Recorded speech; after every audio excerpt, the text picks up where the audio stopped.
I'm part of an international group called the International Panel for Social Progress, IPSP, chaired by Amartya Sen. And there are different working groups looking at different aspects of the crisis, be they work, be they culture. I think we can really turn that off. I think it's actually making a lot of vibrational type things. Exactly, yeah. Right. It could possibly somebody with another mic. I just get it. Sorry. Okay. Yeah, so this working group is trying to bring the best of social science to bear on responses to the situation that we're in.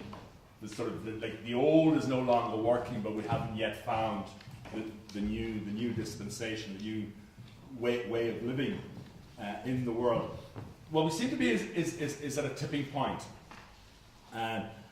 What you notice if you look at the global and everyday life, what you notice, the main overarching issue is this juncture between the enormous possibilities which exist, because undoubtedly it's a very productive system, but the disjuncture between that and the massive differences, inequalities, both at a global level and within countries.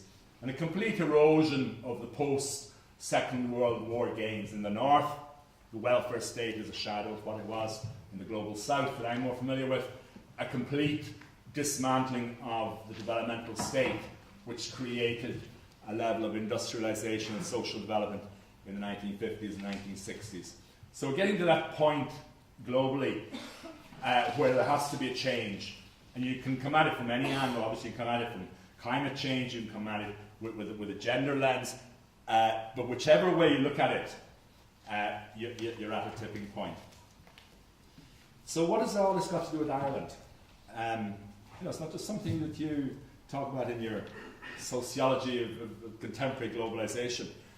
Ireland, the Republic anyway, you may remember a few years ago, 10 years ago, regularly business analysts were classifying Ireland as the most globalized country in the world. Do you remember that? Yeah? Great place. It's also astonishingly come out as the happiest country in the world to live in, but I mean, I don't believe that. The most globalized meant it was, and the index of globalization was very interesting.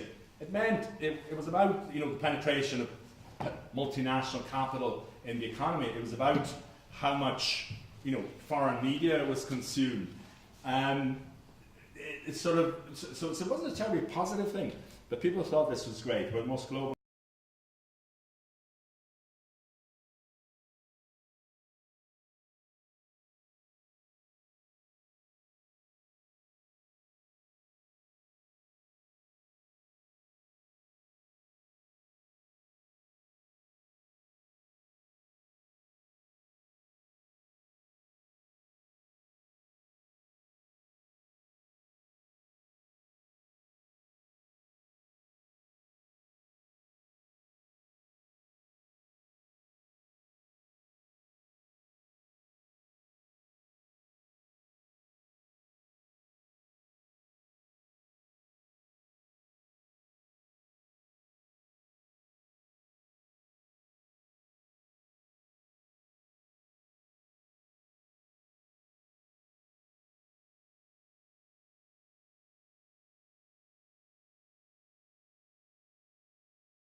The idea of cultural democracy, but I haven't really seen much since the field day era, and I lived in there at the time, and that form of cultural nationalism, that idea of trying to seek out what a national democracy might be, I think it's a dearth. I don't think you can have this type of 32 county discussion on cultural policy without addressing not only cultural democracy but also national democracy and what it might mean. And I'm not naive. I always have my differences with field day anyway. But I think timer done, tap to stop. Right. So I think that's something that we really need to bring to the fore, and it doesn't really matter what our positions are. And I know in the North people tend to be polite and keep politics out of things, but I don't really think you can move forward, certainly on the Northern Ireland Cultural Policy Observatory, without tackling that. So thank you very much, and thank you, microphone.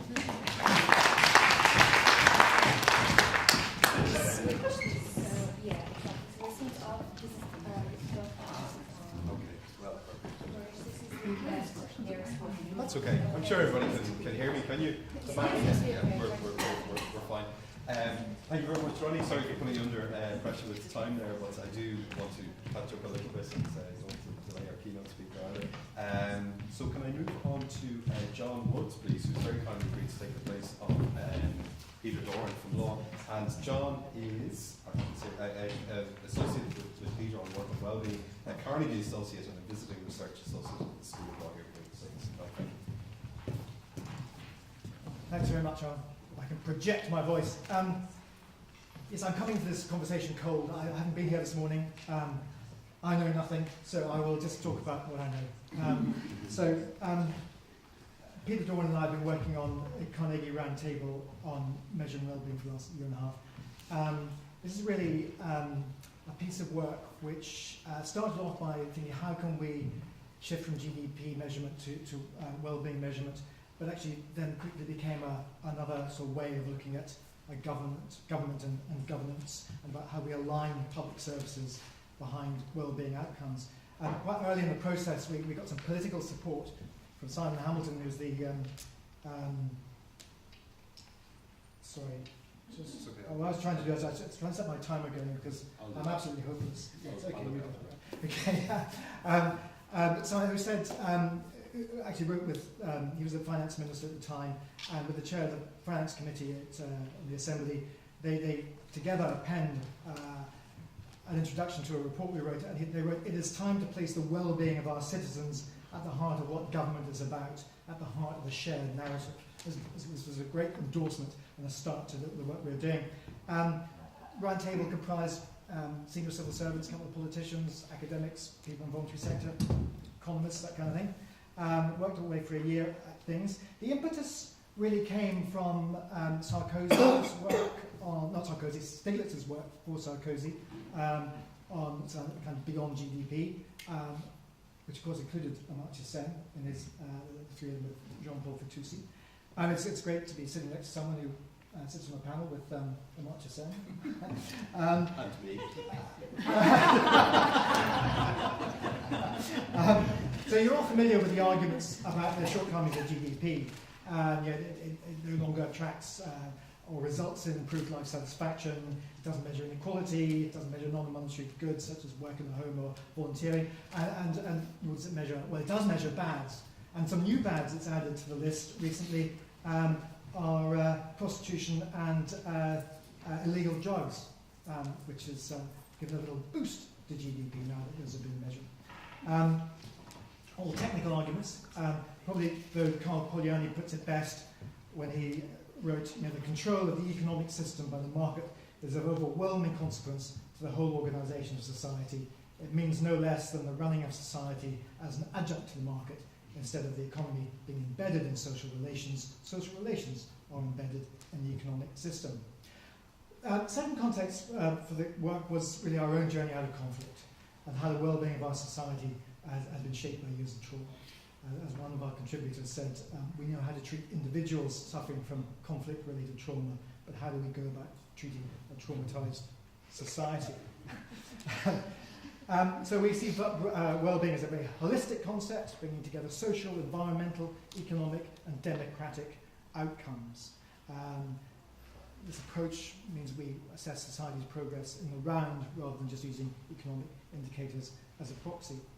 And it's a focus on outcomes rather than on processes. So the Roundtable came to the conclusion that now time is right to develop a well-being framework to guide and support public services. And this is a long-term framework. something that goes beyond one mandate, because so many of the issues we need to tackle are long-term and complex. So we've produced the report. There's copies there. It has 7 steps. I'm not going to go through those with you, but I suppose one key one, the first one, was about setting well-being as the collective goal of government and society. And we suggested a framework approach to this so that we would have an agreed purpose statement, a number of strategic commitments, and then a number of outcomes behind which government would align itself, central and local government, and across departments. So that the important thing is the outcome you're seeking in whatever sphere, rather than the projects that you happen to be pursuing, the inputs and the outputs, if you like. So long-term, cross-cutting progress. At the heart of this also is public engagement, and really the pursuit of a new narrative. I mean, Ronnie mentioned this, where are we going? What's the new story, I suppose? And so what's the new story for our society? The people we talked to, in terms of the public and the stakeholders, were quite clear that the economic narrative wasn't cutting it for them, so what's the new narrative? And it's also about changing the culture of government, how it works, how it cooperates. Start thinking about cooperation rather than siloed working. There's a whole raft of recommendations around all that. So this all amounts to, I suppose, a paradigm shift, a cultural shift, and this has gained quite a lot of purchase within the system. We have the Permanent Secretaries Group working quite actively on this agenda now. We have Assembly committees responding very positively as we've been briefing them, and we've got the Department of Finance and Personnel actually having written this into policy. So it's all been good. So just a couple of reflections on this work and how it relates to contemporary livelihoods. When people are asked about the components of well-being, unsurprisingly, responses place having a job pretty high on the list, along with things such as health, good connections with friends and family, and relations with a spouse or a partner, and other things like the conditions of the environment. But the jobs are always there, pretty central. But it's not a job purely for the money that brings in. That is the priority for people. The priority is a decent job, one in which the employee feels valued. And Schumacher put this pretty well in Small is Beautiful back in 1973, when he wrote, the function of work is at least threefold: to give a man a chance to utilise and develop his faculties, to enable him to overcome his ego-centeredness by joining with other people in a common task, and to bring forth the goods and services needed for a becoming existence. So for public policy, this means that when we're promoting jobs, it's more important to create decent jobs than any job at all, and that criteria for what constitutes a decent job is not how much it pays, which is pretty much what the policy is at the moment. Highly paid jobs is what government goes for, rather than low-paid jobs. But whether, in the words of Amartya Sen, in fact, it enhances the freedom or the capability of a person to lead a life they have reason to value. Okay, so this then opens up a whole raft of possibilities in terms of what constitutes a livelihood. And if Peter Dawn was here, he'd be talking about the work of Michel Bowens, about the commons, about time banks, about co-production, about swapping, sharing, about big manifestations of this, such as Wikipedia or Linux or Lumio, about distributed production, about how sometimes these things are captured by capital, Facebook, Airbnb, but how there is a whole new way of living, and a more commons-based way of living out there to be pursued, and which we think is closely related to the issue of well-being. Now, I would just finish by saying that not all of this will be recognised necessarily or supported unequivocally by all members of the round table. It's the kind of thing that's coming out, and it's the kind of thing that I'm personally latching onto.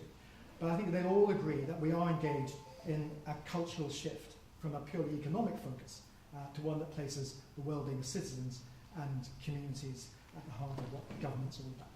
Thanks very much.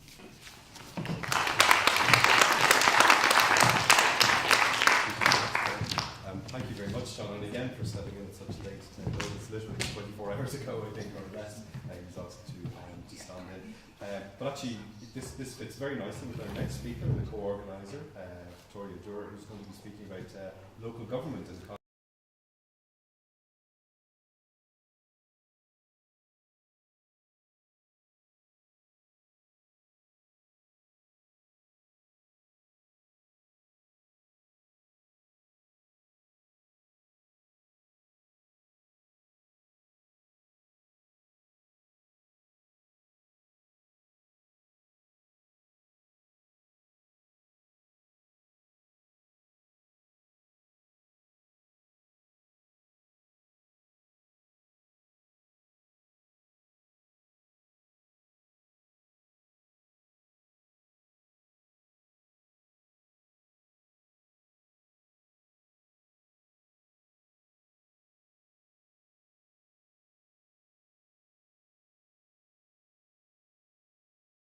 here in the north and the south, but also a gap that exists in our understanding beyond this island.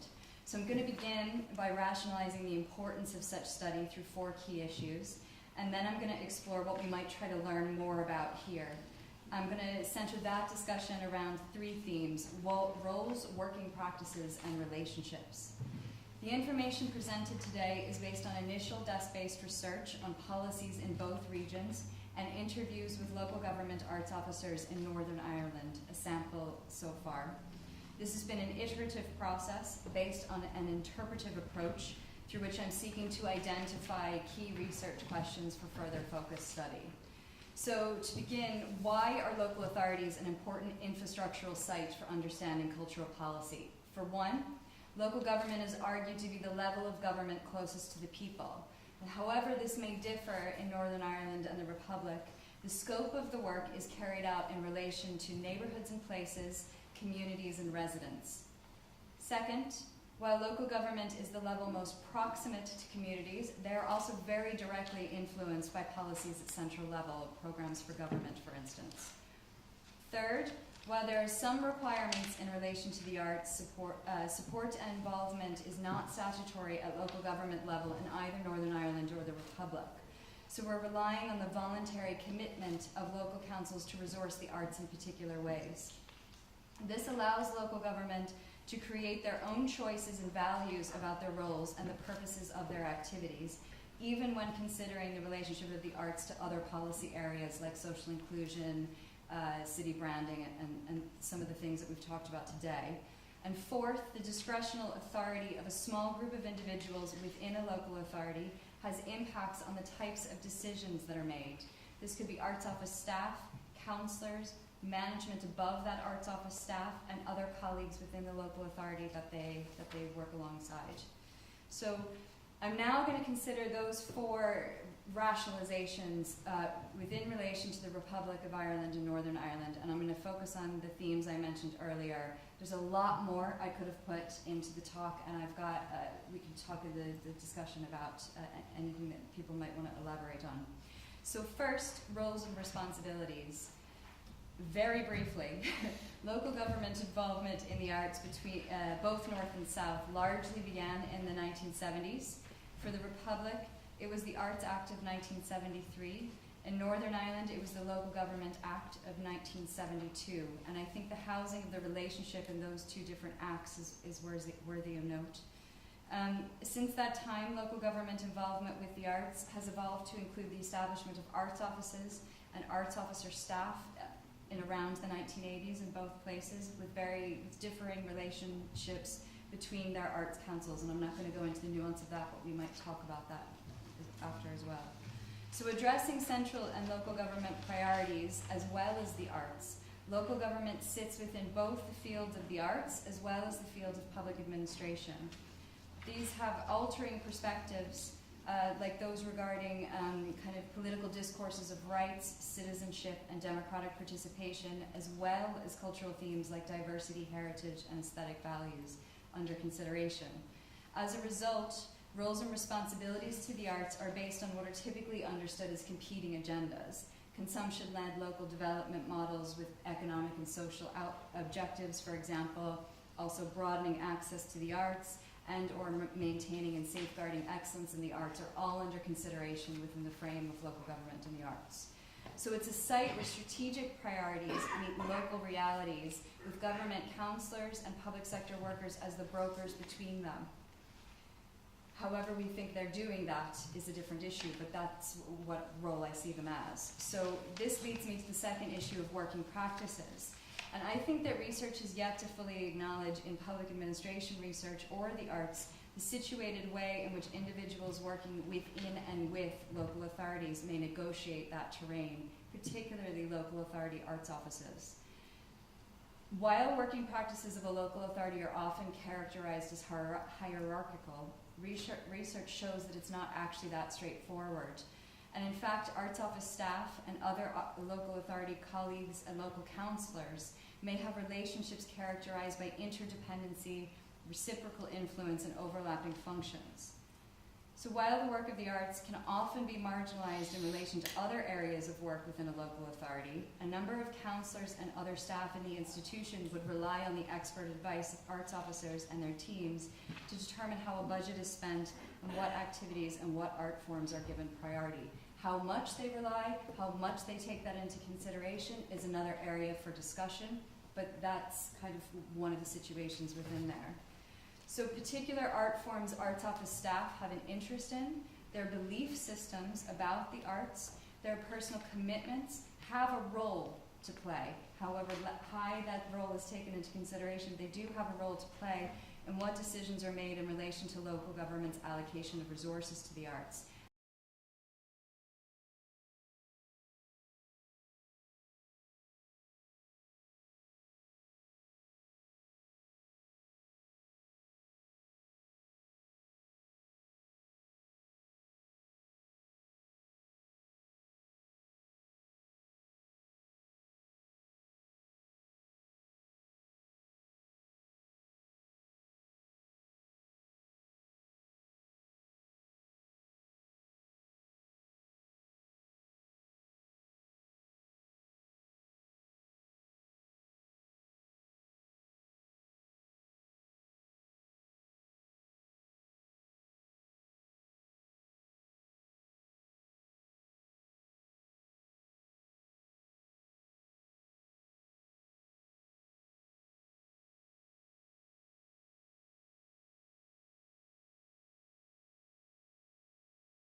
And I want to come back to something that was spoken about in the first panel in relation to how do we collaborate, Phil, I think Paul Stapleton asked, how do we collaborate in the issue of conscious negotiation?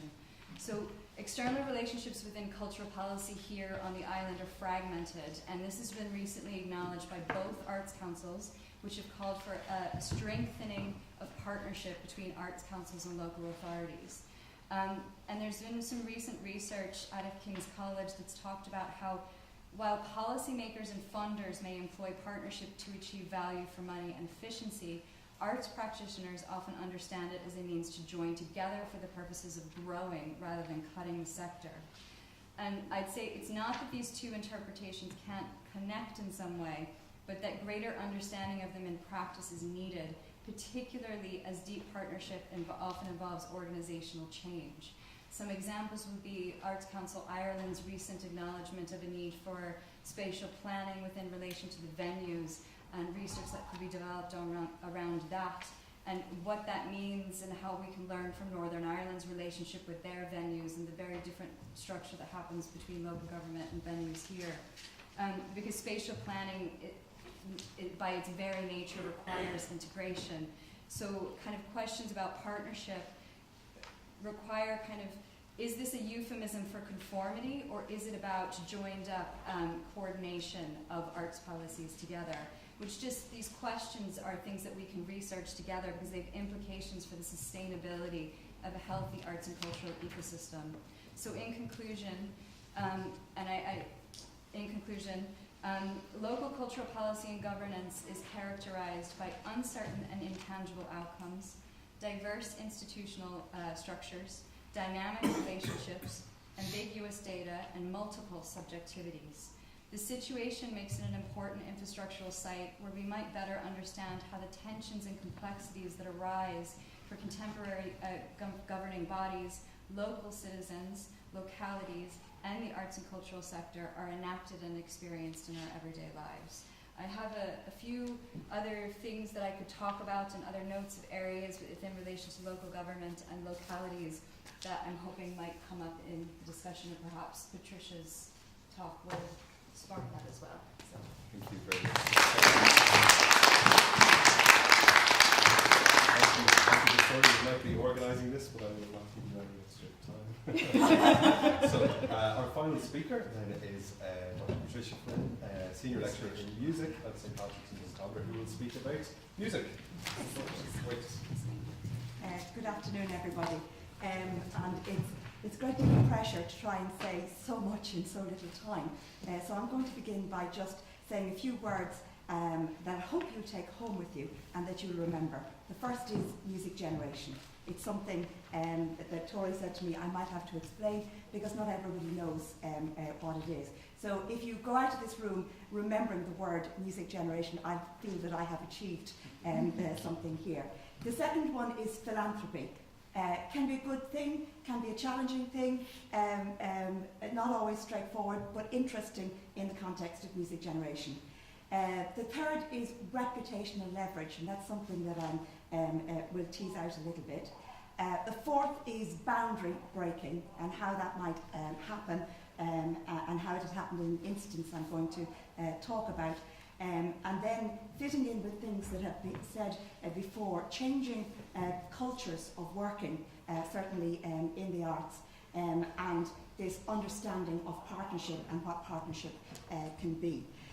So when Tori got in touch with me and said I was down for a panel called Infrastructure, I said that's great because that's what I'm interested in, national infrastructure for the arts, and in particular music.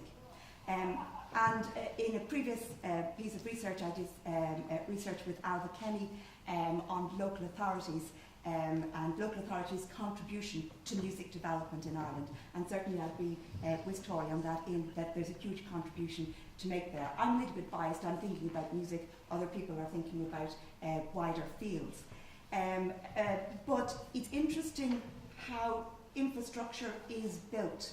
The infrastructure I'm going to talk about, which is music generation, actually depends on local arts offices being in place already. And that was only complete in 2007. And obviously, I should define what I'm talking about in the Republic of Ireland. Local arts offices, they began in the 1980s, 1985. In Clare was the first local arts office in local authorities, and that process wasn't complete until 2007. But that allows something else to happen, something to grow and develop from that, and that's where the infrastructure I'm talking about required that already to be in place. So I'm going to say a little bit about a very new initiative in the Republic of Ireland called Music Generation, which only started in 2010, and in a very interesting way is bringing into being, for the very first time in the Republic of Ireland, a national infrastructure for performance music education.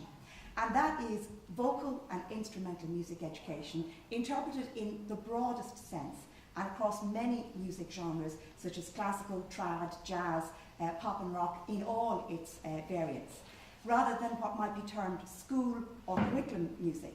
And in fact, Music Generation's funders have asked it particularly not to provide school music.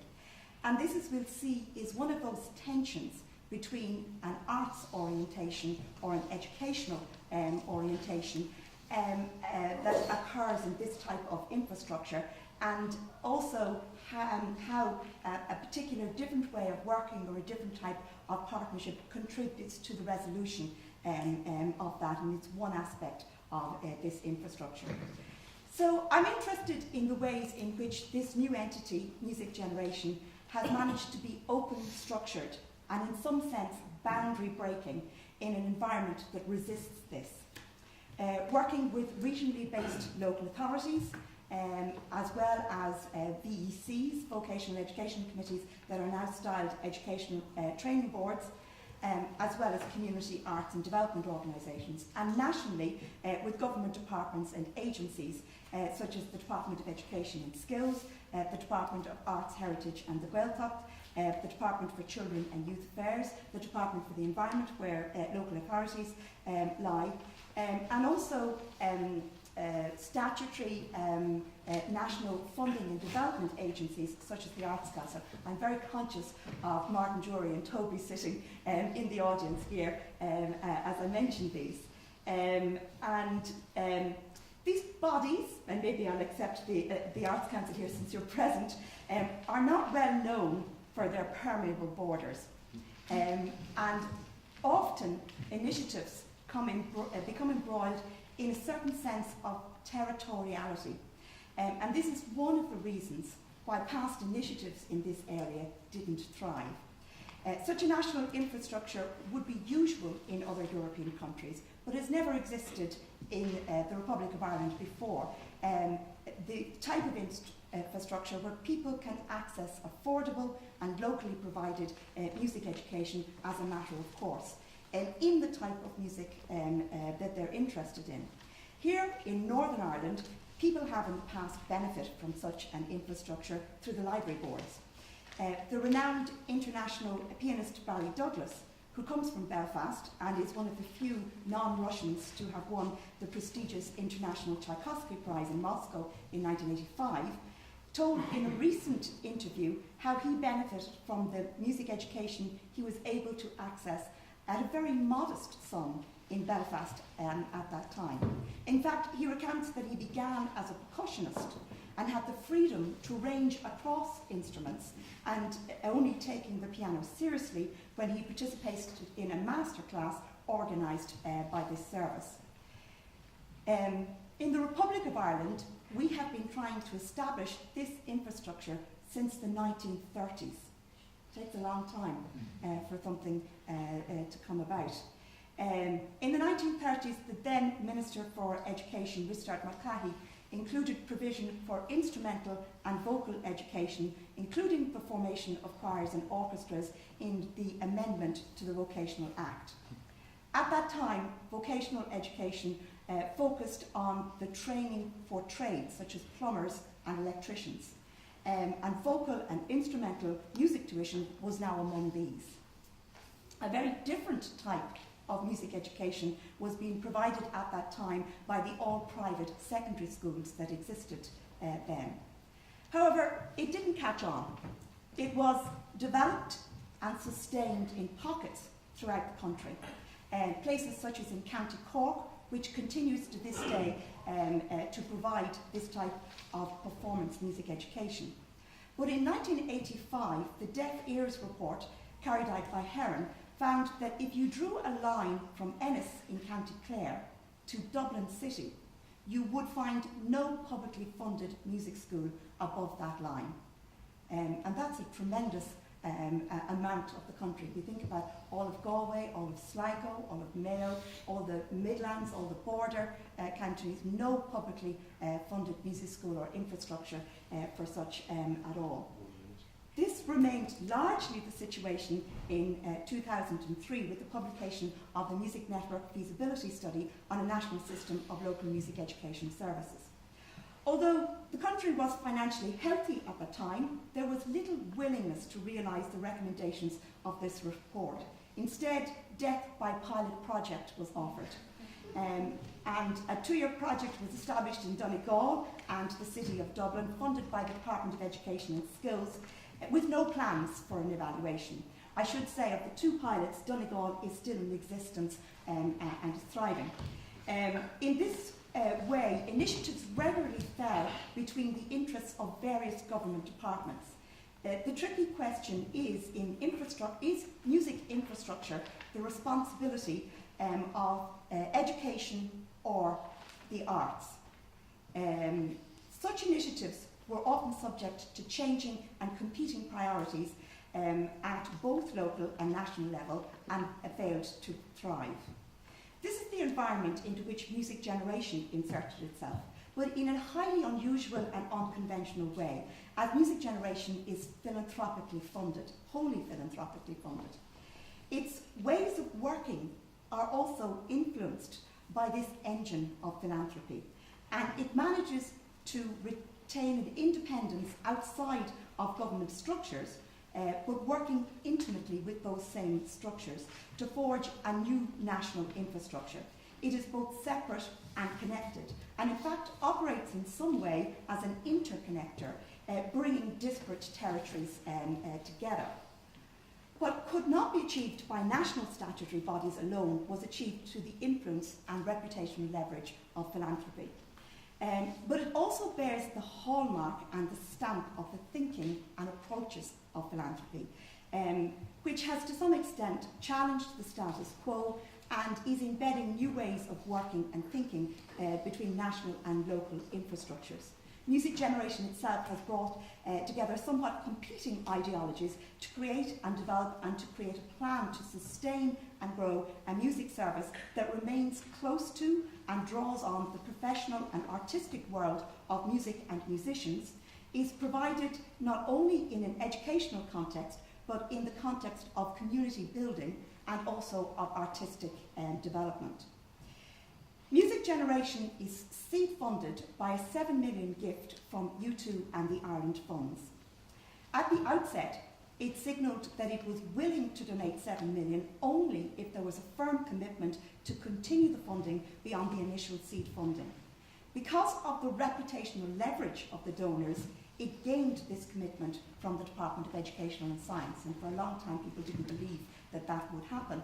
But this year we have the first 3 music education partnerships, Sligo, Mayo and Louth, that are being mainstreamed, and the funding model is being taken over by the Department of Education and Science. Music Generation, following this agreement, was set up with its own board, and it manages to exist between other types of statutory infrastructure and act as an honest broker and a negotiator between those. Okay, so the board has, or the Music Generation has its own board as the trustees of the donation, who represent the wishes of the donors. And I'll just finish by telling you a little bit about those. These included the seed funding for 3 years through a competitive matched funding process of up to 12 locally based music education partnerships.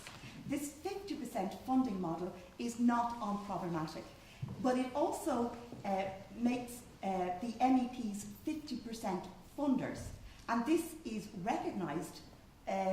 Certainly you'd see it on Music Generation's website that they are acknowledged as one of the funders of Music Generation, and this somewhat shifts the power relationship when you're not just the receivers of funding, but you are the contributors to funding as well.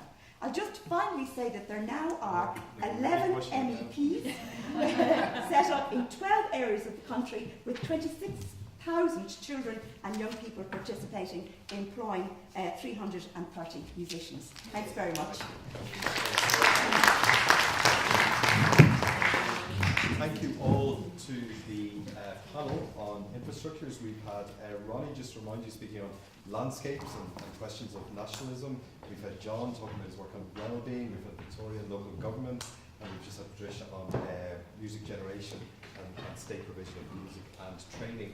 Now, we don't have a direct question from the floor, so we'll move straight to questions. I see one hand, and I might just ask you, if possible, to direct it to maybe 1 or 2 people rather than to the panel, so we don't have 4 questions each time. So, yes, you might introduce yourself, and thanks.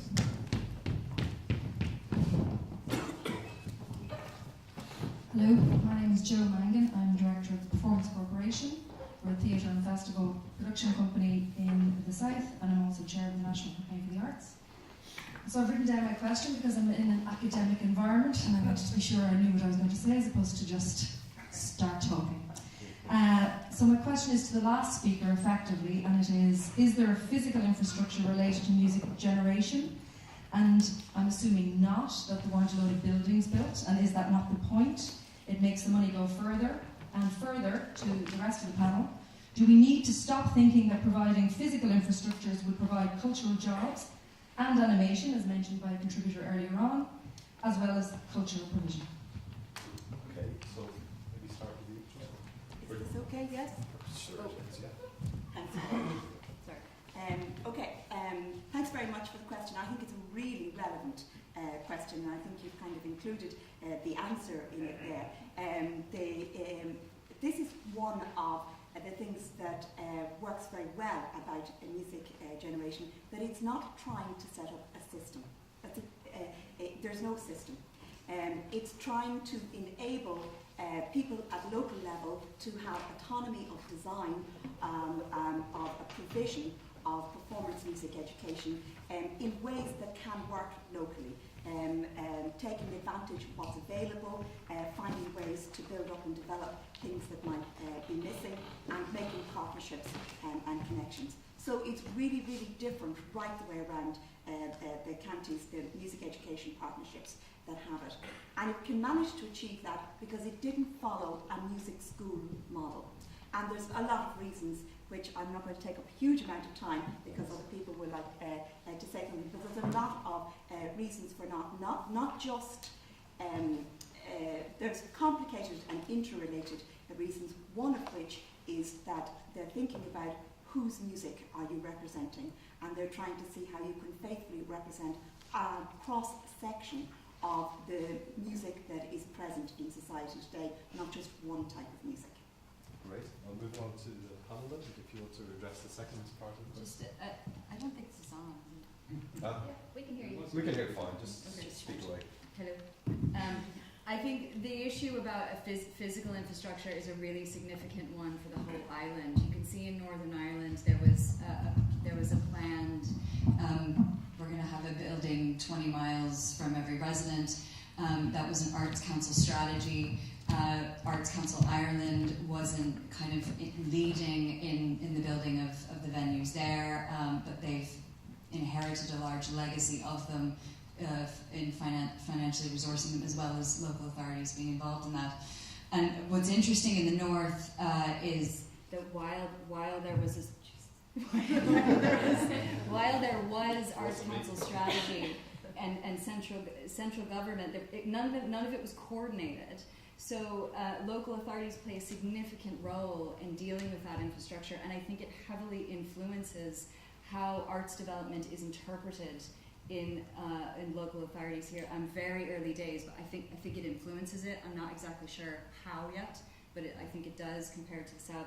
So I think that it's the legacy and sustainability of those buildings, which a lot of us practitioners in the room would probably be quite aware of, and that's what's quite exciting about what Arts Council Ireland is acknowledging is a kind of need for a spatial connection, and Northern Ireland seems to have thought about, but it hasn't been joined up yet fully. So I think kind of learning from how local authorities have relationships with these venues, these physical buildings, these white elephants, I think some of them are called, it is really worthy of further investigation for what are the models, what are the business models, is it just about we've got to get bums on seats and keep the money coming in? Is there something more kind of social entrepreneurial happening or social enterprise happening? So I think that's you're asking the right question. I don't really have an answer for you though.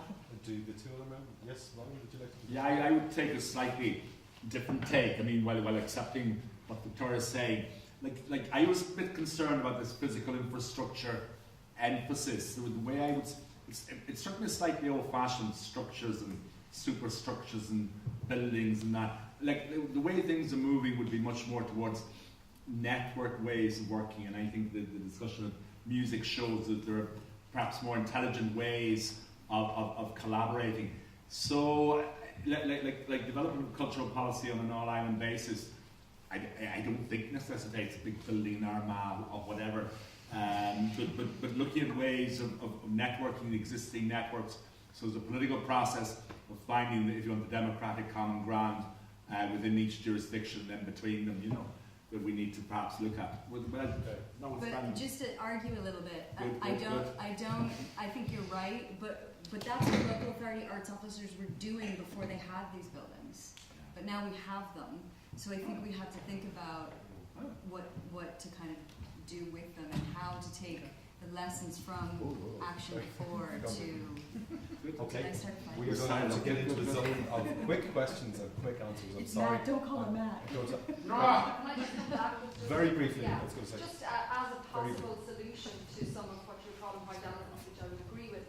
There is a French model which where production companies or artists work in these buildings, animate them, inhabit them, program them, and make them live, and that's a possible solution. We should all go to France to Yeah. investigate. I will take a few questions, so starting over here, yeah. Maybe this is something, thanks very much, Niamh again from UL. Maybe a question that can be addressed at the end of all the questions of the session. Just in terms of the idea of the need for a new grand narrative to a certain extent, or a need for new orders, and thinking about infrastructures and the extent to which, to a certain extent, cultural policy is responding to existing infrastructures or trying to cope with existing infrastructures, as opposed to thinking about how creativity can be embedded within the consideration of the infrastructures that we need. And I'm just thinking to what extent the panel might consider cultural policy as being an agent or a way in which ideas of artistic creativity or can be embedded within other aspects, other infrastructures that are going to become part of this networked and collaborative new narrative that's Okay, required. thanks. We'll let you simmer on that for a minute. I saw another hand going up. Yes, this gentleman back here. Yeah. Short version. Please, very short version. How can we make events like this make any real difference up against the multiple white elephants in the room of ideology, patronage, personal preference, personal networks, etc.? For instance, we can tell politicians well-being needs this and they can all agree that, but if they're laissez-faire economists, they'll say, well, the thing that's going to benefit everybody is government funding. For instance, they might go, well, the thing we need is more orange and green if they're a nationalist ideology, or the thing they might think if they want to see their friends survive is, how do I help out my mates? Okay. Thank you. And then good. Somebody has to take control of it. Okay. I'm intervening on behalf of the person who is out of your sight line who says the last 3 sessions. The invisible white elephant. Sorry, I can only take responsibility for one session, so yes, With please. the big booming voice. Sorry, I'm Conor Shields. I'm Chief Exec of Community Arts Partnership in Northern Ireland. I also happen to sit on the board of the Arts Council. And this is as much a plea as a question, and perhaps some information as well. John talked about the creation of new narratives for our society. Ronnie talked about the mediascape in terms of a globalised narrative. We talk about the physical infrastructures. Very soon our narratives about physical infrastructure the research questions that you may be doing will be the great demise of the cultural infrastructure of Ireland, north and south, between the years 2015 and 2030. If we don't actually try to look beyond the meta-narrative that only enables this dominant narrative always to emerge, and actually what I'm asking is how do we find the policy entry points, and how do we construct the means of articulating the needs of our communities, beyond the phenomenological. You know, the minoritisation of Protestants in Northern Ireland hasn't been discussed today. A new dispensation in terms of how we are in a state of minorities. How do we quickly, without the time lag, start to progress these into policy opportunities that will affect change? Because cultural producers immediately are the alchemists of change. They take nothing and they create something. So the challenge is, how do we do this? How do we mutually enable this change agency that the arts can bring? Okay, thank you very much. I will go back to the panel, maybe beginning with Neve's question to begin. So, new narratives, would anyone like to volunteer an answer to this? Ronnie? I'd be very suspicious of these meta-narratives, but then that's, as I know, my postmodern proclivities. I'm not sure what in this media the narratives and meta-narratives quite means. In sociology, it's a bad thing to look for meta-narrative, because everything's being dispersed. But I think I know what people are saying, and the political points made there at the back are clearly very valid, because there's a lot of bubbling up of, personal politics in this sort of setup. It's like say from the outside. I'm interested in the policy entry points. I think what you've set there is the agenda for a network like this. Like, I'm coming from the outside. I like the French model. There's plenty of room. There are plenty of resources, both physical, social, cultural, political, and I'd even dare say financial, despite the problems. So it's coming up with joining together. There used to be a debate in the 80s called Beyond the Fragments, and feminist movements relating to others. So I think it's moving beyond the fragments of the different milieus here and looking for something common through the policy points you talk about. You won't get an answer, but I think is Well, the I right think question. There was a masterclass in covering all three there. I think, I'll come to you in 1 second. Unless anybody else wants something to say in the first question. Maybe just to address that point about, we'll always have the laissez-faire economists who will come in with their neoliberal analysis of things, and that will be we'll always be up against that. But actually, our experience so far has been that we have been able to find some possibly common ground across kind of the political spectrum on placing well-being more towards the heart of government. And no one's going to ditch their, a few people are going to ditch their obsession, if you like, with economic growth. But as they begin to recognise other aspects to life through this idea of an overarching framework, maybe those discussions about whether we adopt a laissez-faire approach or private provision against public provision become as kind of where politics takes place, but in pursuit of some agreed outcomes which will produce well-being for people. In other words, we have some long-term aims that we can agree, but we can then fight out, if you like, how to go about that. Okay. Unless either of you two want to speak to the issue of white elephant patronage and the policy entry points. I was just going to say, in relation to Matt's, dare I take a chance to answer something Matt said? But I think that how we can make an impact is things like this. I think that there was a conscious effort made to mix the room between researchers, those that, I suppose fund and make strategic directions for the arts, and those that are in the business of it on a daily basis. So I think that I would hope that more events like this, where there is an exchange or an opportunity for exchange, even at the coffee break, if people don't want to ask questions in the big room, is one way, one small. I just wanted to very briefly say to Matt's and to the question about policy entry points that it is personal.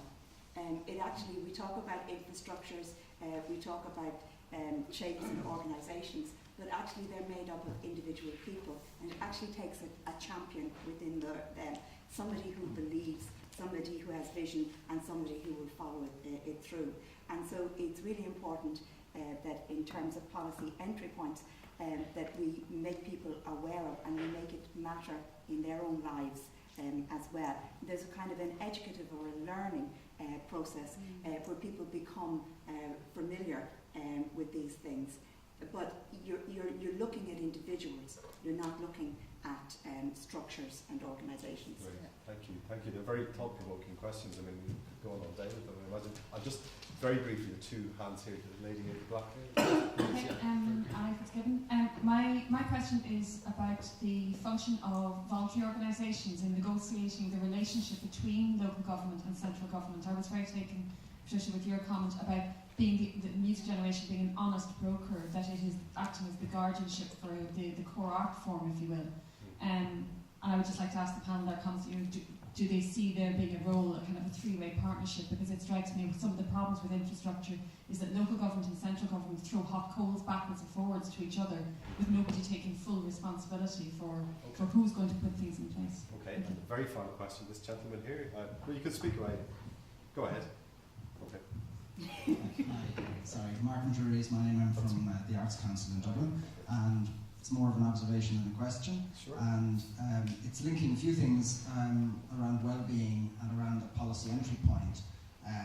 And I think just to tell, in a sense, one little backstory to what Patricia told about music generation. Little being the operative word there.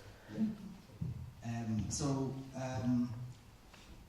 Music generation grew out of Music Network. Music Network was set up in 1985. A lot of things happened in 1985 to Barry Douglas and to Jeff Davis, etc. And the idea was the old model. Essentially, there would be an organisation in Dublin that would send largely classical, but not exclusively classical music concerts out to Clifton and Cork and Clare and Kildare, etc. And after a few years, and this is where the policy entry point enters in to some extent, they reflected on their own practice and they realised they were involved in some ways in a primary way in prosecuting a model that in some way, if not dead, was semi-moribund. And it was they that went to the Department of Arts at the time and asked for money to research what they thought was the key issue, which was not the provision in a top-down way of classical music concerts being dispensed from Dublin to the regions in that old semi-colonial way. And out of that, and out of deep research, so there's another policy entry point, reflection, research, international comparative studies, particularly with Finland, grew what was originally a national system of music education. Patricia's described it extremely well. It has a national structure, but it is delivered at local level. And the fact that there are 26,000, and I've seen this, and I would endorse what she's saying, go to the website, see the videos. You will see kids of all sizes, ages, ethnic backgrounds making all kinds of music. And it seems to me that the question is, if we have to make choices, what kind of cultural policy do we want? Do we want to keep prosecuting the existing models? Or if there are choices to be made, because policy is about strategy and strategy is about being selective, then in many ways what we have, in addition you could say to the old model, is the beginnings, and that's why its name is so apt, of a generation of new models of practice. You have 26,000 citizens whose well-being, apart from their musical self, whose personal well-being is released and liberated in some kind of individual and collective practice. So I suggest it is a parable of cultural policy based upon research, based upon reflection, based upon looking at the models, based upon international practice, based on going to the department looking for money to do the research, getting the people together. And yes, it did require, it was dead in the water, except for the philanthropy. But at least the philanthropy, just let me finish, at least the philanthropy had the good sense to say, we're not signing a check onto the public purse. One of the dangers of philanthropy is that it replaces the public purse. This was very, very intelligent leverage. Sorry for No, thank you. That's actually a very interesting backstory. And I think it's something maybe our keynote speaker might be speaking to as well, but thank you for that. So I'll just very quickly to the lady who asked the question. Yeah, can I take that one about the role of the voluntary organisations between central and local government? Certainly in the north, there's a really important role through the community planning infrastructure that's been put in place. And what we've I guess identified through some of our work is the inevitable disconnect between local and central government, even though we have got a kind of a new dispensation for local government here now. There's a lot to be done. So we're getting potentially very good horizontal integration between the statutory organisations and local government and the voluntary and community sector at the local level.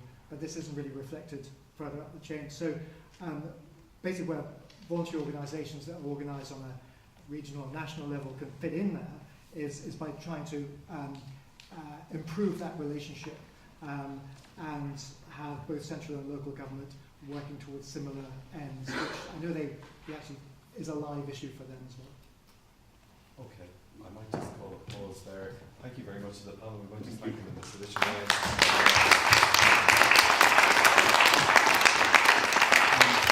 Thank you all. Sorry to be a tyrant with time, but I know we're actually meant to be finishing the keynote speech about now, so I am very conscious, Francis. Maybe I'll just hand straight over to you, or Thank you all. Thank you.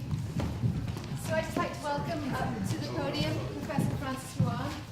Professor Ruan is a lecturer in economics at Trinity College Dublin and is the former director of the Economic and Social Research Institute in Dublin. He's currently a member of the Economic Advisory Group to DETI in Northern Ireland, a member of the Council of Economic Advisors in Scotland, and a member of the Executive Committee of the European Statistical Advisory Committee. To quote Professor Ruan from a recent interview, I heard her interviewed on radio a couple of weeks ago, she said, the one thing about research is that it allows us to make systematic interconnections and establish interrelationships. It also allows us to make tough decisions.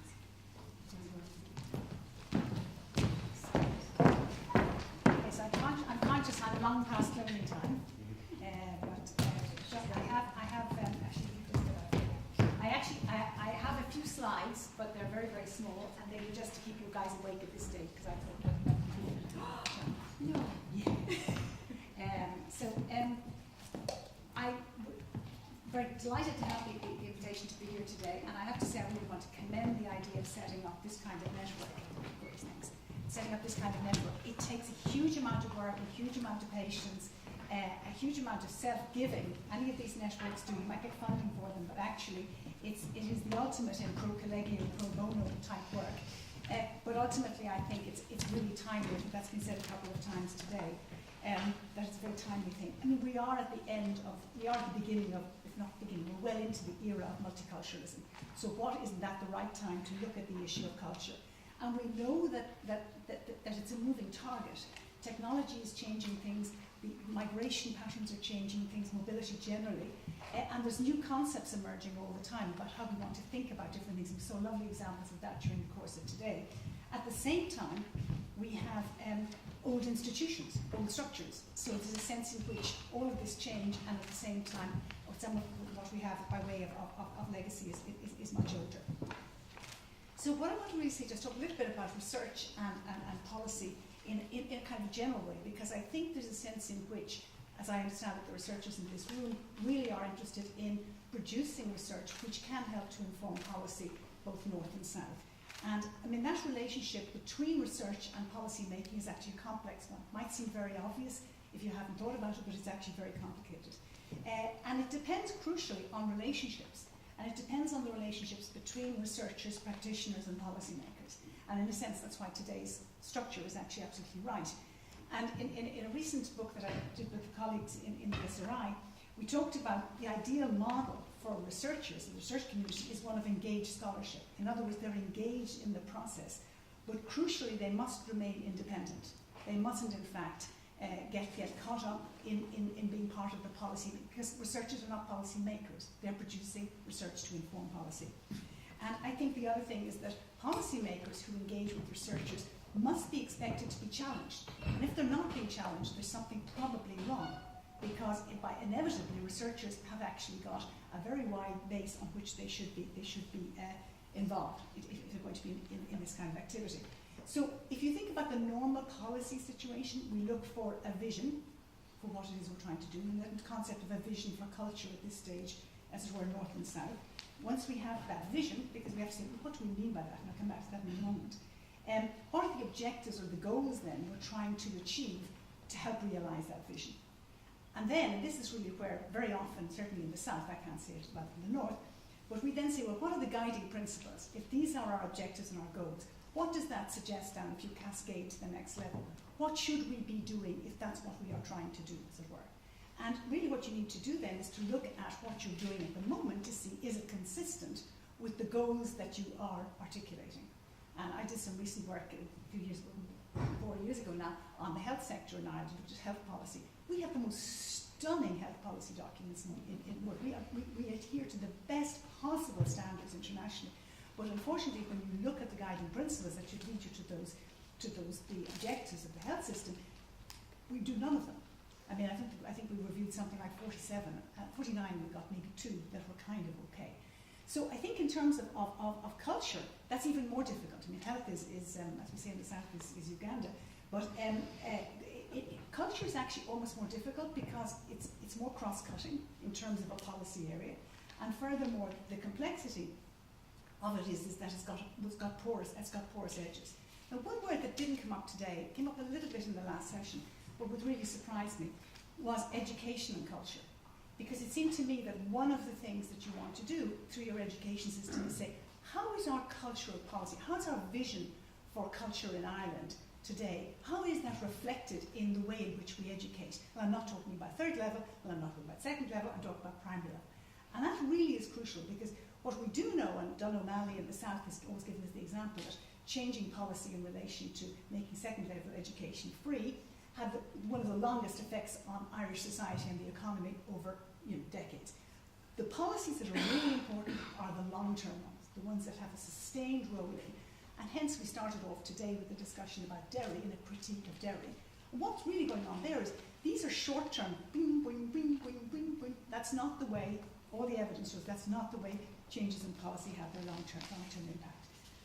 So I want to put up a diagram which comes from his work we did, but I think it just might be interesting for you to think about. So I hope it's visible from there. But the idea really is that research interacts with the policy landscape in a number of different areas. So if you think about there are policy challenges, so researchers can be people who actually advise on policy challenges that are arising, which are coming out of the international literature. Practitioners can play a role there, but that notion of trying to identify what policy challenges are. Within that, and we've had some discussion of it today, there's research that can inform and help advise on or help give information on the policy options that are there for a particular country at a point in time. And in my view, policy options, the speed at which you get from A to Z or Z, the speed at which you do that really depends on the amount of money you have and the pattern that you have to get there. But what you're trying to do should not be driven by the budget in the first instance. And sometimes the environment of budgetary stringency can actually narrow the perspective in which people are trying to think. So the third area, so I was going to say that maybe people whose contribution in research will be towards informing on policy challenges, on policy options. And then there are different policy areas. And this is something which I just realised when I was trying to think about it, because this is a generic diagram that we put together for this volume that we did. So there's some policy areas that are very mature. Education would be quite mature. There are some policy areas that are very reforming at the moment. The public sector reform in the South would be an area. Health, supposedly, is under reform at the moment. And then there are other ones where it's a dynamic system that's underway. There's something that's actually changing. It's not the system itself, but the policy area is being changed. I suspect that this is where the culture area probably lies, with echoes back to the mature system, because the institutions are mature and long-standing, probably not reforming as of now, but maybe that would come as part of policy. So there are people who can be doing research that actually helps inform on that. And then finally, there can be specific policies or interventions, and they can again be existing ones that need to be honed, they can be evolving ones that are happening as a consequence of what's happening globally, and they can be entirely new ones. So I suppose what I'm saying is that people in this area who are doing research can be doing research that's relevant to any of these areas in that diagram. And I think that that's important, because research has become more and more specialised. So we all know more and more about our own area, and you saw that today with some speakers being more wider and narrower than others. Case studies are very important in certain areas. Comparative studies are very important, and empirical studies are very important. But people are using different methodologies, coming in, if you like, at different stages in this. And I suppose one of the points and things I'd like to echo that came through today, which I do think is really important in the context of culture, and maybe it's a good news piece that's coming along, because I'm a sort of a born optimist, is that there is a healthier attitude towards risk now being taken. We're articulating risk. We're talking about risk registers. We're talking about a national risk assessment for Ireland. Some cultural things involve risk. If we can get a language about risk that we can talk about risk, then we can allow ourselves to take some risk. If we don't, then we're always going to be inclined to keep things exactly the way they are. Now, having said that, I'm not a fan of rapid change. I'm really a fan of strategic incrementalism, but you know where you're going, and you go in a steady way, because you ultimately, and somebody said in the last session, you're bringing people with you, and there's nothing worse for people than to have unnecessary uncertainty generated. So for people who are doing research, I think it's important that they're doing research which is locked into the international literature, locked into the academic literature generally, and that then they're producing results which maybe as they come, and we had this as a rule in the SRI, that whenever you got to the end of a piece of research, you had to write the section called Implications for Policy. Now that wasn't what policy should do, but implications. What does this suggest, or what does this imply? So really good discipline. And guess what, folks? It's really hard. We all love to stop with, we've got this beautiful piece together. Actually say, well, now, okay, if you were to go along to the Arts Council, you're going along to the Department of Arts in the North or the South, what exactly is this saying? And that discipline can be very useful. I do believe very strongly in the idea that research informs policy. It isn't evidence, policy should be research informed, but not research based or not evidence based. Basing is far too narrow in terms of seeing how it should play out. In the area of culture, I think there's an additional challenge that I think perceptions probably matter more than quite a lot of other areas, because the players, in the case of culture, you've got such a wide heterogeneity, and that's been discussed so many talks during the day, of people. And their perception of whether this is something for us as a social class, or us as a group, urban or rural, or us as a community, wealthy or poor or whatever. That perception itself, so behavioural economics, which is very much going into the space of perception, is around taking account of that. So how it's actually done really, really matters.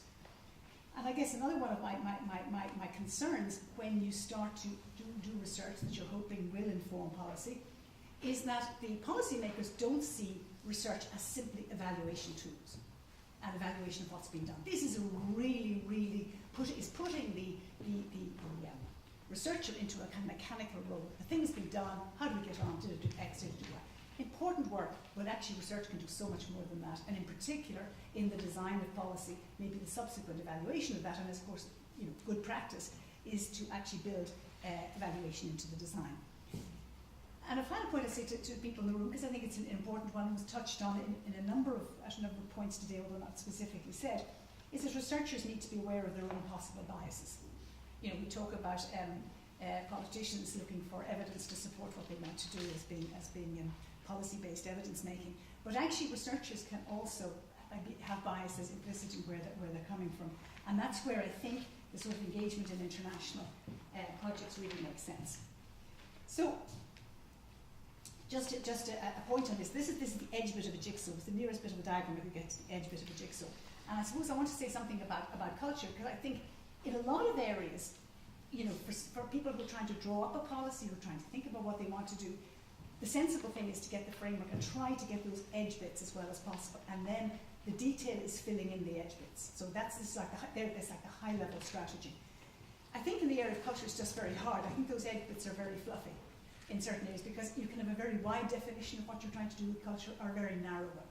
And I think trying to get that balance is something that in discussion I think researchers could do well to listen as well as contribute. So researchers can help in that, but the approach should be systematic and systemic, and that really means looking at least the various high-level dimensions of what culture is, so that you're basically trying to get to a situation where at the high level of policy, we've got the framework and the high-level objectives, but it should be possible for somebody to work down from those systematically down to the front line. And that's really what should happen. And the danger is, when I say by the front line, the front line can be at the practitioner stage, so maybe that's too far down. But one of the things that tends to happen in the south, and I can't say about the north, is that when it comes to policies or budgets or programs for government or whatever, we very often get things that are described down at the bottom line, and the thread isn't made between what they're trying to do and the objective they're trying to achieve. And I think that's a discipline that researchers can help with, and I think it's both humbling process for both the researchers and the policymakers as to what's happening there. Thought you'd like this back. This is not the elephant in the room. I'll come to him in a minute. But it's a sense the cultural element. But I suppose what I'm using your idea of an elephant is we all see different bits of it. So some of you may be doing research on the tail, some of you may be doing research on the trunk, some of you may be doing research on the leg. And the value of the network is to understand of a group of people operating in there where you're all doing the pieces of work. For lots of reasons, including that you don't badmouth each other, because you'd never do that, but sometimes people do inadvertently. Somebody says, do you hear about that? And you don't really know what it's about, but because you're in the cultural area, you carry on and you pretend you do. So the idea is that you say that, well, they say that about social sciences, that scientists, that they're very tough on each other. Whereas actually the arts people are much better. You're probably in better space than I've been all my life. So the question then becomes, where does the piece of research I'm doing on this elephant, where does that fit in? And being aware then of what's next to the elephant. Now, of course, the challenge for the policymaker is the policymaker actually has to have the compass of the whole elephant, which is very tricky. And there are very, very few researchers who get an opportunity to spend the time necessary to think about the whole elephant. Because you're not going to be able to write research papers about the whole elephant, but maybe through your dialogue you can get an understanding of the whole elephant. But there's no doubt about it in my mind that policy is much better when you have that sense of the elephant, that you know the bit I'm doing on the trunk, I see exactly where that fits in. And then I realise, and of course if you do that, then there's something else that will have to be affected, because otherwise it's not systemic. You're just doing a whole series of partial pieces. So when we come then to cultural policy, I mentioned already that I think the time horizon is vital, and that the most important things take much longer. and that they have a longer lead time. So I want to briefly talk about our culture document. I'm not going to go through it, you'll have to read that. But this is just taken from the objectives of our 2025 document. So let me start off with my first line and say, and I know this is people don't like this, but I really think is terribly important. 2025 for some people say, God, that's miles away. I have exactly the opposite. That is so near, it's down the road. It's in the short to medium term, it's not the long term. And you notice that societies that do well in terms of thinking about what they do always have a much longer view of timelines. We tend to, in the South particularly, to have a short one. I'm on this Council of Economic Advisors in Scotland, and I remember Alex Salmon saying at one of the meetings, you know, I want to have more people coming to Scotland to do second level education, because I want there to be people around the world in 50 years' time whose parents were educated in Scotland or whose cousins were educated in Scotland. That was his line. It wasn't looking at, I can get additional income in now for this year. It wasn't a short-termist piece. So my kind of feeling is that you need to really, while you set your policy up to 2025, in your thinking, you'll know that there's 2026 and beyond. Because otherwise, there are things that you mightn't do because you think, I can't get them done by 2025, therefore I won't mention them now. And then you don't actually set in place the structures or the exciting things to do that will take you beyond that. So the document, and I've had a quick run through it. I mean, it's aiming to have a clear vision, which is always a good thing, and a strong foundation for continued vitality, development, and viability of Irish culture between 2016 and 2025. So that's all grand. You couldn't possibly disagree with that. And it's going to provide a policy framework for a sector of immense diversity. And it is. I mean, let nobody in this room be unaware, and the public servants will be very aware of it and involved in it. But it is extremely challenging to do. I suppose what I worry a little bit about it, and just taking out some of the quotes from it, is the danger that it's ticking all the boxes. Nobody, dare I say it, in an opposition party or dare I say it in any group, could tick a box and say it isn't covered. It's pretty well covered out. Inclusive cultural base, participation, vision for development, supporting the creation of productive product. So I mean, literally, I try to think, was there anything missing? Actually, I think there might be one little thing missing. There's actually no discussion about taking culture abroad, about culture as a reflection of our being, you know, in a global world. And maybe that may reflect the fact that I'm not sure that when it comes to thinking about how we take cultural items, cultural events, and take them abroad, that it really is fully integrated into culture. I'm not sure how it works with the Department of Foreign Affairs. I'm not sure that there's a really consistent piece down there. And that's one of the challenges, is that in fact you're talking about going across government departments to do this. One of the things that I liked here at the end was that all government departments, agencies and local authorities regarding the role culture plays. And that came out very much out of the last session, because really national policy should be developed nationally but delivered locally, and that's true in a huge number of areas. We don't do it in many of them that other countries do, but I think in culture it's particularly important. And that means a very good relationship between the national government and the local government. And I'd have to say, I don't know how many Irish people who, if they were, you know, had their hand on the Bible, would say that the relationship between national government in the South, and I can't say about the North, maybe perfection, but possibly not, between central government and local authorities is what you'd really like to be speaking on a platform and being, you know, cross-examined by experts on. It's not, and yet it really, really matters, and we just had some examples of why it matters. But in this particular case it does, because if you are going to get the inclusiveness, if you're going to get the geographic spread, if you're going to get what is something that has genuine meaning, then I think you really have to do that. In that context, one of the things we said earlier on was about the fact that philanthropy may not lead you in the right direction. Philanthropy is more likely to, I think the example was given of the Met and the Opera, which James is very happy with, and I would be too. I think it's great, particularly now you can see it on the movies, that you don't have to go to New York to see it. But if you do think, you would just wonder to what extent is that a failure on our collective part, not to lead philanthropy, trying to develop philanthropy things that actually would be more widely based. And if you think about the Carnegie Libraries, I mean, they were something that went right across the country. They were not they actually prestige buildings, they were usually built. But I think that is something to think about. Another area where I think could give one hope for additional funding to come is corporate social responsibility. I mean, a lot of this debate about the inequality that's going on, but about the huge profits being made by multinationals, you know, corporate social responsibility tends to be something that companies decide to do. Or we're going to do that, and they maybe have a little subcommittee, or maybe they don't. Maybe it's just the CEO who decides where they're going to spend their corporate social responsibility. I think it would be really important that we begin to articulate where we would like corporate social responsibility to land. It's now becoming more public for companies to do it, but I think it's actually really very, very, very important that it should be answering to that. I think it's important that it not drive, and this was mentioned earlier on, public funding totally. I think it can have an influence on it, but it shouldn't drive it. I think if it is driving it, it's because we're not doing proper negotiations with our philanthropic bodies. And that gets us to the notion of budgets. And I suppose the notion of having a policy at the moment, new policy for culture, and I think the budget hasn't been really great, if I remember this year, from what we've got in the estimates. So, you know, in a way, from government's point of view, it's not just about budget. It's about more than budget, because it's about legislation, it's about planning, it's about use of resources. But it's also about how that funding is spent. But I think to have credibility with the culture community, there has to be some piece there. And I think during the boom, or during the crash, I should say, quite reasonably, and nobody could say differently really, but it's very short-termism.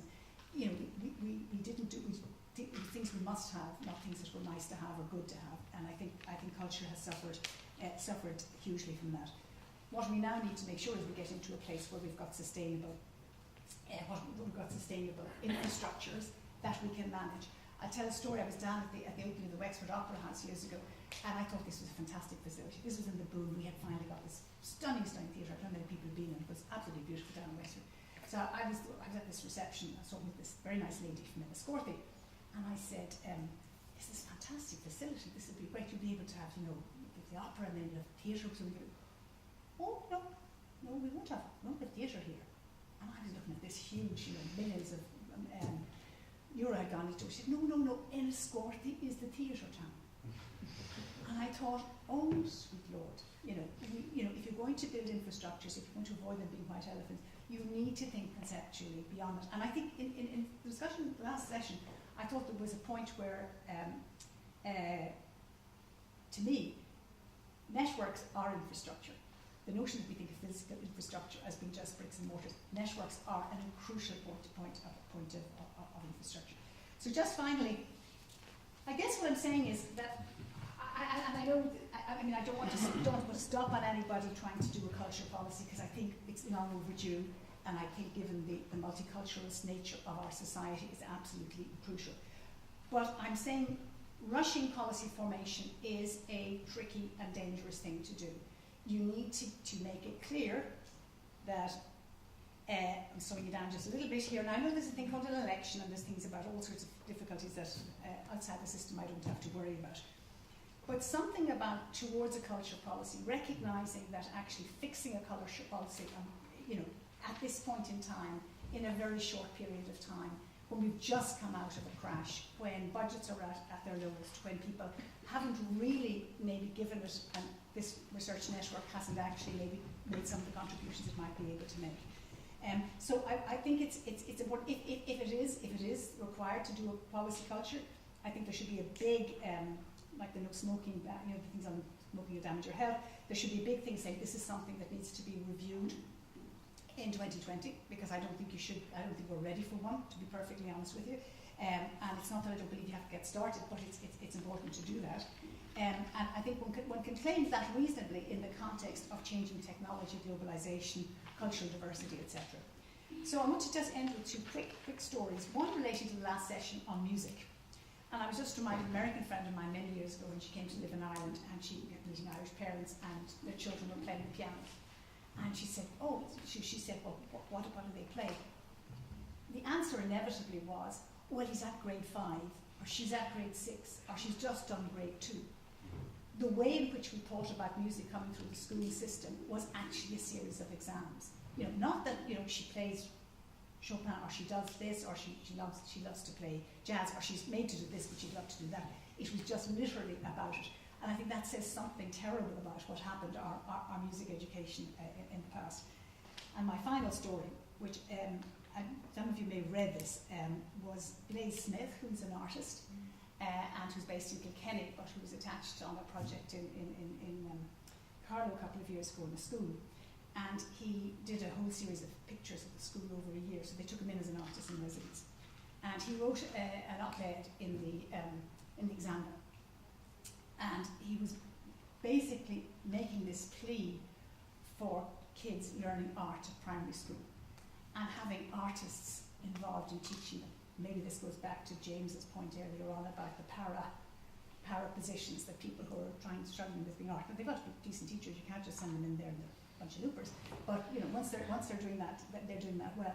But the point that he made was he sort of said that he thought the visualization that comes with art, that getting that in children's education at the primary level is just hugely important.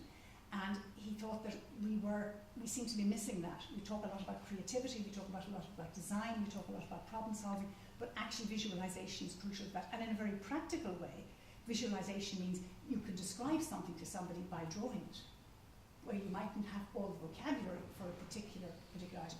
So his line at the end of the op-ed was to say, I look forward to the day where children do a half an hour of art every day, and if they're really good all week, they get to do maths on Friday afternoon.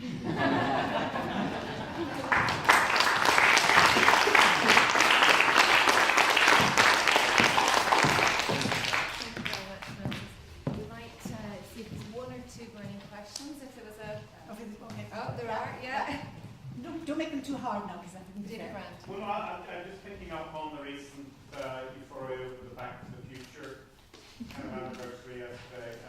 So what was 30 years ago, Hollywood tried to envisage what it would be like today, and they didn't make any allowance at all for the internet. Yeah.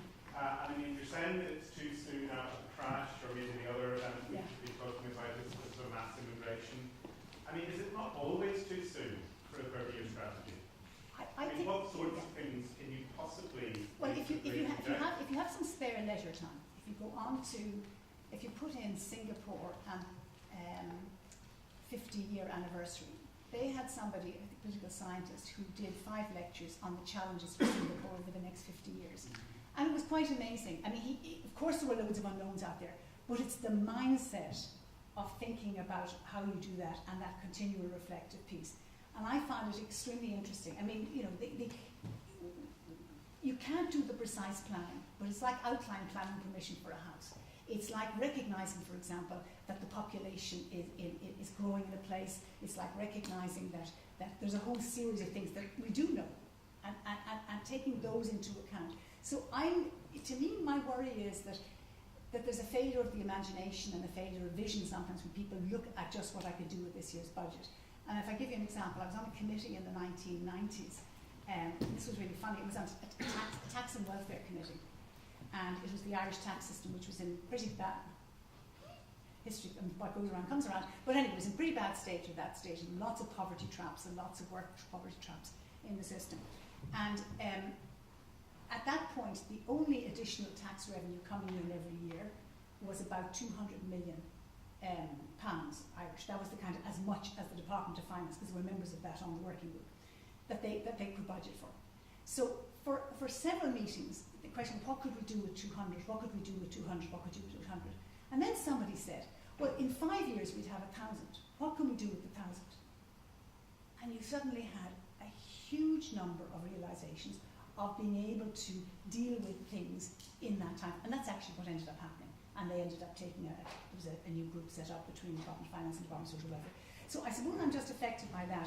It's releasing the head to be able to think a little bit more long term and not just limit oneself to what's possible in the short term. But I mean, it constantly has to be revisited. Absolutely. The danger sometimes is that we do a policy and we stick with it for 50 years, or 30 years, or 20 years, and we don't review it. And the other one is that we pass a piece of legislation. So this is I'll give you one of my bugbears. We pass a piece of legislation. The idea that we get legislation perfectly right is nonsense. You can delay it and delay it and delay it, and we do, and delay it and delay it, but you still don't get it right. No business would ever do that. They would never expect to get something perfectly right. What you do is you go back and revisit it. So if you had a piece of legislation that said at the end of every 2 years, At the end of 2 years when a piece of legislation is passed, you check out whether that has worked. But that's the kind of mindset that I think you need to have to make policy in these very big areas. The governmental systems we depend on to deliver these more imaginative, more challenging, more risk-laden visions. Isn't there a challenge there in unfreezing them? Because they tend to push that problem out because they have a deep conservatism within them, a structural conservatism, you could call it, like a health service kind of reconfigured, but apparently a revolutionary form, but really it was the old system carrying on in a slightly rhetorically shifted situation with the HSE and all the rest of it. And that the structural problem kind of carried on, and the one was very, very sticky and inertial all through that. There is the challenge of changing the structures themselves to meet the imaginative and risk-taking possibilities. How is that? How do you begin to do that? I'm actually more of a believer in changing behaviours and structures. Structures take an awful lot of time, people get obsessed about them, and we got the HSE, which actually served us no purpose at all. What you need to do is to change the behaviours in the relationship between the health boards and the central government, and we didn't do that. So we end up with a new system, and we're stuck with it. So I'm more feeling that, I suppose, what I see the role of expert groups and policy makers who are producing material for government is to try to take a longer vision than government can afford to because of the political cycle. I fully accept the political cycle is there. But if you take a 5 to 10 year view, or in my case, I'd like it longer, but anyway, let's say you take a 10 year view, then you have the way you deliver that should be politically sensitive. I think there's nothing wrong with that at all. I think what I worried about was hearing people when there was a change of ministers, summer, 12 months, and people saying, civil servants saying to me, I think it's what we do in the next 18 months. And I kept thinking, you want to think what you want to do in the next 5 years, and given what you want to do in the next 5 years, what do you prioritise in the next 18 months? But that takes a very different way of thinking. It's a systemic way of thinking, and it's a sort of a self-challenging way of thinking. Thank you. I think we might leave it there just in the interest of time. I think it's definitely kind of north or south, of north of 5 o'clock, so it's 10 to 5. I'd like to thank Professor Rowan for her very valuable contribution.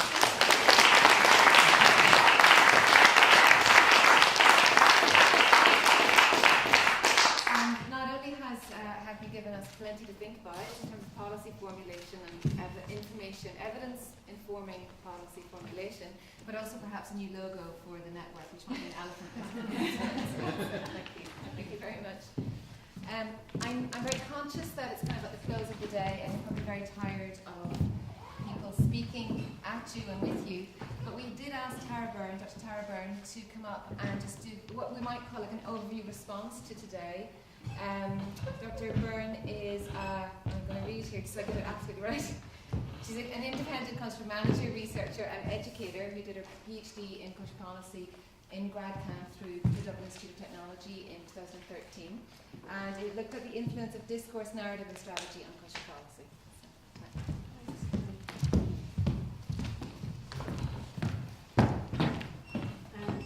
So I'm just going to talk for 5 minutes, I hope, or thereabouts. And I've just decided just to talk about one thing because I can't really wrap up and sum up such a kind of broad and varied day. So it's about kind of honesty and productive relationships and policy. And I'm hoping to just kind of name check instrumentalism in relation to those things. So honesty, relationships and policy by way of thinking about Culture 2025 and where we take policy forward and the importance of honesty in the relationships between the policymakers and the cultural producers, I suppose. And so what I mean by that is, when I was listening to the discussions today, maybe before I say that, but instrumentalism will be a really boring word to many people in the room because it's just a really common thing to discuss in cultural policy, and it's seen as a big problem. Not by everyone, but generally seen as a problem, and it's using culture as an instrument to achieve something generally non-cultural. So it's kind of a pejorative term, although as I said, there's a shifting view about that at the moment, I think too. But so it's kind of interesting that the term hasn't come up, but I was thinking about it because we talked this morning about cities of culture and city branding and the kind of social integration that some of cities of culture are trying to achieve, and disappointments around that in Derry.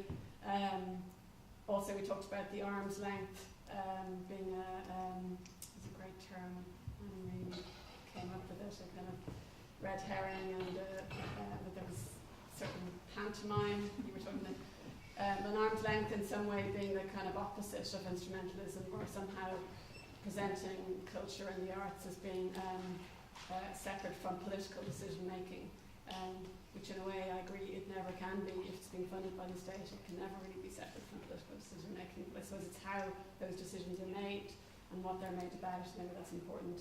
And then later in the day we talked about, you know, the culture and well-being, and, you know, measuring maybe the outcomes of cultural activities in terms of well-being levels and how important that is to governments and to research agendas today. Even 1916, I think, was kind of indirectly mentioned through Francis's talk. So these are all kind of outcomes that culture is used to try and achieve.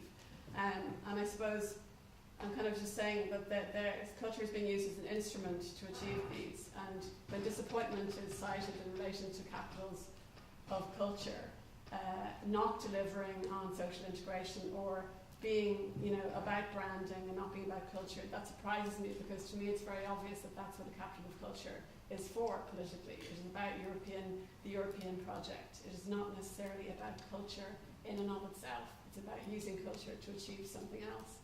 So just saying, it doesn't surprise me, and I don't feel disappointed, because that's exactly what I expect from the city of culture. And I'm talking about this from an outsider, as an academic, but also I've worked in policy as an insider, and also I'm working as a practitioner. So I'm an insider in one way, but I'm also an outsider to policy as a practitioner. So it's kind of in and out a lot of the time. But the reason why I think, even though policy is an instrument and is unavoidably an instrument, usually trying to solve some kind of societal problem, which is one of the reasons why cultural policy is so difficult, because it's hard to see what societal problem it's solving. It's not as obvious as health policy or other policies. But I think it's fundamentally, there's a gap between why cultural producers do what they do and why they're funded to do it. And I suppose it's the tension between that gap that I think is really interesting, and it's about closing that gap, I think, to create more productive relationships between policymakers, policy academics and cultural producers that will enrich, I think, Culture 2025.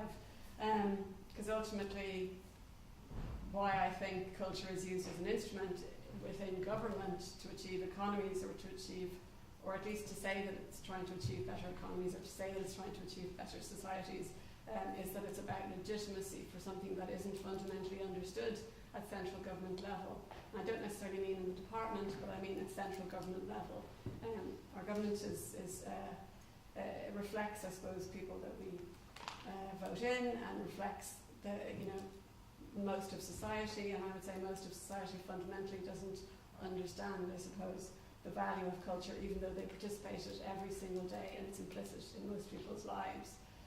So for me, it's about legitimacy, and I suppose maybe I'll just finish there. I hope that's made some kind of sense, but for me, it's about bridging a gap between why culture is funded by the state, why people produce culture, and the kind of expectations that are created around the funding cycle from central government down, in terms of what's being delivered from the cultural practitioners up. So I think that's all I can say within this few minutes. Thank you very much.